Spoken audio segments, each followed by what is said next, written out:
ভিডিওটি আপনার কাছে কেমন লাগছে তা আমাদেরকে কমেন্ট করে জানাবেন।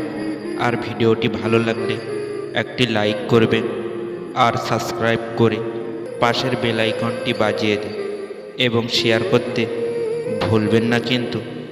ধন্যবাদ সবাইকে।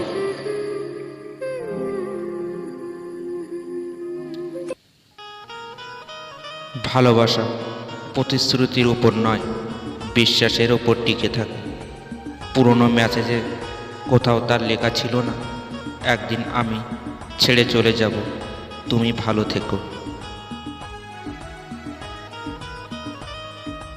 বদলে যায়নি মানুষের অভিনয়গুলো, বুঝতে শিখেছি শুধু একা থাকার সবথেকে ভালো দিক হচ্ছে তোমাকে কৈফিয়ত দিতে হয়, তখন তুমি যা খুশি করতে পারো। টাকা থাকলেও মিথ্যা কথাও বানি, শক্তি থাকলে মূর্খরাও হয় জ্ঞানী। বর্তমান সময় এই অবস্থা। পৃথিবীর সবথেকে ভয়ঙ্কর প্রাণী হলো মানুষ। এরা নিজেদের স্বার্থের জন্য সব কিছুই করতে পারে।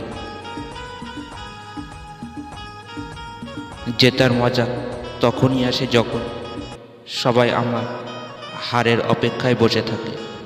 স্বপ্ন দেখা বন্ধ করো, কাজটি শুরু করো, তাহলে আর স্বপ্ন থাকবে না, বাস্তবে হয়ে যাবে। আপনি অন্যজনের দিকে আঙুল তুলে দেখবেন, আপনার নিজের 3টি আঙুল আপনার দিকে উঠে গিয়েছে।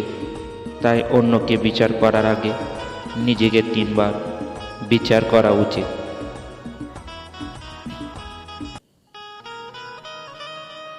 কেউ একবার মন থেকে উঠে গেলে তাকে কোনোভাবেই আর আপনার ভালো লাগবে না। পরে সে যতই খোঁজ নিক না কেন, সৎ পথে বাতা সঙ্গত হবে বেশি। অসৎ কাজ আজকাল অসৎ পথটা অনেক সহজ আর প্রশস্ত। কষ্ট পেলেই কি ভালোবাসা হারিয়ে যায়? কখনোই না। যে ভালোবাসতে জানে সে হাজার কষ্টের মাঝেও ভালোবাসতে পারে।